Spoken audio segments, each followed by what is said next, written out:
Hello and welcome to Time to Talk, where we dig deep into the world of mushrooms, unearthing the weird, the wild, and the downright sportacular secrets of fungi. Joining me today is Nicole Krupa. Nicole, it's wonderful to have you join us today.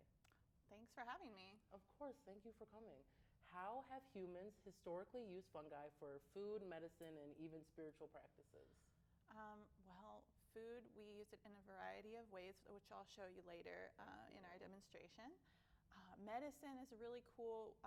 Penicillin comes to mind. That was brought to us by fungus, and that, very important antibiotics. And then spiritual practices, we've always had psilocybin as, and now even it's being used for mental health. That is really, really interesting. How do fungi communicate and interact with their environment? So fungi is made up of a mycelial network that connects the mushroom to itself, but also to trees, for instance, and it can send nutrients back and forth. They trade stuff. It's just really, really cool. It just like threads throughout the ground. That is really, really cool. Recently, in shows like The Last of Us, the cordyceps fungus has taken over human hosts. Can you explain how real fungi like cordyceps work in nature? So cordyceps thankfully cannot infect us as humans. We have a different type of nervous system, but basically the spore from the cordyceps will land on, let's say, an ant, and then it grabs hold of their nervous system, makes it walk somewhere where it can fruit, so someplace dark and moist, and then it just grows that mycelial network and then pops up a mushroom. That is repulsive and the most interesting thing. Definitely. What makes fungi such unique and powerful organisms compared to plants and animals? I think probably the thing that is the most powerful is that they are decomposers. So they are recycling things that we can't use anymore, dead things, basically anything. Even now we're looking at plastics, possibly. Oh, yeah, there's active research in that. That is good. And that's fantastic. Don't go anywhere. When we come back, we'll dive even deeper into the incredible talents behind fungi and maybe even get our hands a little dirty. Stay tuned. More Time to Talk right after this.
Something really exciting. We've talked about the wonders of fungi, but seeing is believing.